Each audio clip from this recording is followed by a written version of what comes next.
हिमाचल प्रदेश के लोक निर्माण मंत्री और मंडी लोकसभा सीट से कांग्रेस के प्रत्याशी विक्रमादित्य सिंह से MH1 न्यूज के संवाददाता सुनील परमार ने खास बातचीत की। विक्रमादित्य सिंह ने कहा कि लोकसभा के चुनाव को राज्य से परिवार के रूप में नहीं बल्कि जनता के सेवक के रूप में इस चुनाव को लड़ूंगा। इस समय हमारे साथ मौजूद है विक्रमादित्य सिंह, युवा प्रत्याशी मंडी से हैं। आइए जानते हैं क्या कुछ कहना चाहेंगे। बतौर प्रत्याशी जो है वो चुनावी रणभूमि में उतरे हैं। विक्रम जी, बहुत बहुत स्वागत है आपका MH1 में खास बातचीत के लिए। बहुत बहुत धन्यवाद। जानना चाहेंगे, राज परिवार से ये सीट हमेशा राज परिवार में रही है, चुनावों में उतरे हैं, क्या मुद्दे रहेंगे, किस तरह से जो है वो इस सीट को फिर एक बार राज परिवार में काबिज किया जाए? देखिए, इसमें कोई राज परिवार की बात नहीं है। ठीक है, हमारे इतिहास में आज़ादी से पहले रियासतें रही और उसमें हमारा परिवार भी एक ऐसा परिवार था जिन्होंने एक बुशहर क्षेत्र का जो है वो प्रतिनिधित्व किया।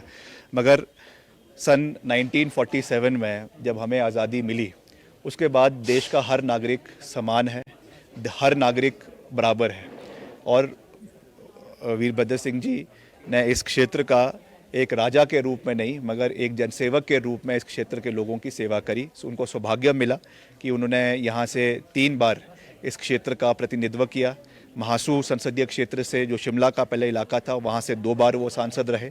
और श्रीमती प्रतिभा सिंह भी 3 बार यहाँ से सांसद बनी। वो इसलिए नहीं बने कि वो किसी रजवाड़ा खानदान से थे, वो इसलिए बने कि जनता ने उनको स्वीकारा, उनको समर्थन दिया, उनको अपनापन दिया और वहाँ से जिताया।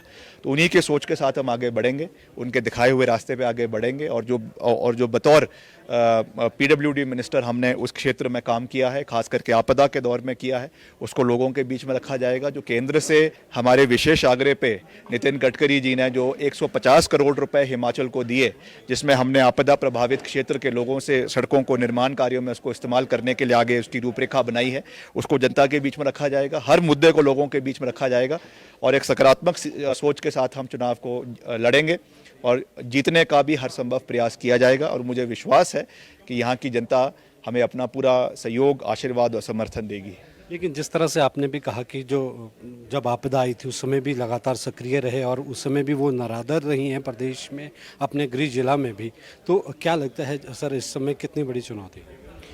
नहीं, चुनौती तो हर चुनाव की रहती है और इस चुनाव में भी हम पूरी गंभीरता से लड़ेंगे। जैसा मैंने कहा कि कौन प्रत्याशी है कौन नहीं है उससे मुझे फ़र्क नहीं पड़ता है, हम मिलकर लड़ेंगे और जीतने के लिए लड़ेंगे, ये मैं कह सकता हूँ। बहुत बहुत धन्यवाद विक्रम जी। तो ये थे विक्रमादित्य जिन्होंने साफ तौर पे कहा है कि जीतने के लिए चुनाव लड़ा जाएगा। और जिस तरह से राजस्व परिवार की बात की जाए तो उन्होंने ये कहा है कि वीरभद्र सिंह, जो कि पूर्व मुख्यमंत्री स्वर्गीय वीरभद्र सिंह रहे हैं, उन्होंने भी एक समाज सेवक के रूप में जो है वो प्रदेश की जनता की सेवा की है और लगातार यहाँ से सांसद भी रहे हैं। उसके बाद प्रतिभा सिंह यहाँ से सांसद रही हैं। अब जो बतौर प्रत्याशी कांग्रेस ने विक्रमादित्य सिंह को उतारा है, तो देखना ये होगा कि आने वाले समय में किस तरह के परिणाम निकल कर सामने आते हैं। मैं अपने सहयोगी पुष्पेंद्र चौधरी के साथ सुनील परमार, MH1 न्यूज़, शिमला।